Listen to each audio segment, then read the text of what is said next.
2017 was the worst year since... Oh, no. Between the protests, the hurricanes, and the starving people in Yemen... Haha, yeah man.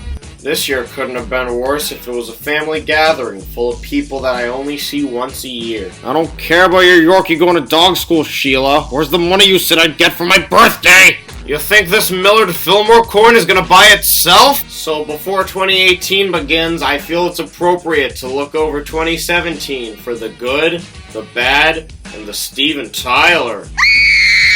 It's time to make like Roy Moore and dive into our subject while it's still young and untouched. First the good, the Nintendo Switch. Now the bad. As much as I would love to start this section off with a joke about the Emoji Movie, I didn't see it, neither did you. 2017 was another year of nostalgia. Remember Nazis? Oh, the Nazis are back, but this time they play water polo. With outfits like that, it looks like the worst they do is remind the teacher we had homework. In an effort to stop the Nazis from being Nazis, the president said this. You look at both sides. I think there's blame on both sides. Like it or not, Daddy Donald's right. There was violence on both sides. How dare those anti-protesters try to stop the Nazis from getting to Vineyard Vines before the golf course closes?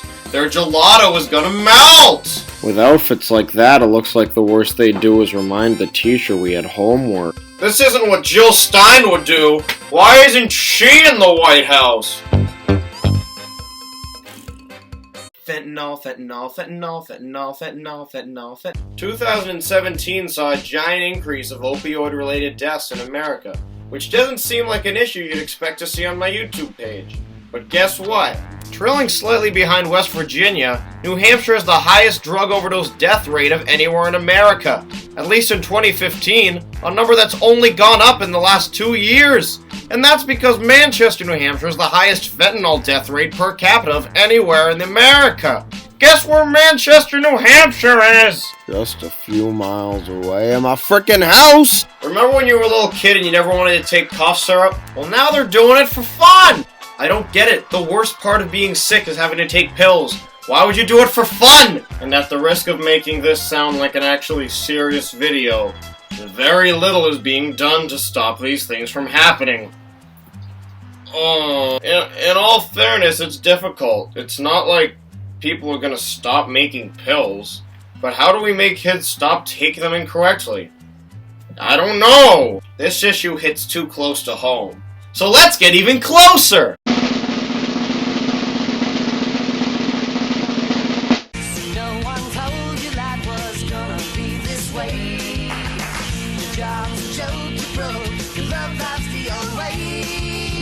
But perhaps most importantly is what was happening over on the West Coast. A slew of sexual misconduct stories arose after Harvey Weinstein, a big-league Hollywood producer, was accused of all kinds of misconduct from women all over the industry. Many other brave women then came forward and talked about people who harassed them. Including, but not limited to, this Hogwarts professor, your 7th grade sex ed teacher, Dr. Wiley, Gil Gunderson, Steve Bannon's gay uncle, Al's toy barn, even the human walnut got in trouble. Just blinded by the balls on that kid.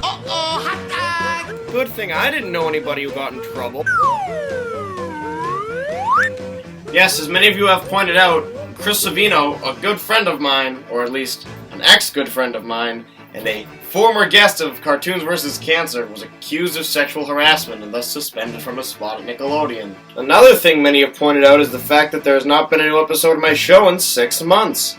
This is because I took a hiatus over the summer, and unfortunately, when I came back from my hiatus, all of Hollywood was falling apart. You gotta understand how hard it can be when you try to call up some agency and you're like, hey, y'all mind if I interview some of your dudes? And they're like, we're sort of trying to fight off 5 sexual harassment cases right now. Call back later. And so, because he sexually harassed women years and years ago, Harvey Weinstein indirectly caused this long hiatus of my show. What the heck, Weinstein? This is my job! This year left a taste so bad in my mouth, I thought that I just came back from one of Kevin Spacey's New Year's parties. In conclusion, the year was bad. But is there hope for the future? I hope not.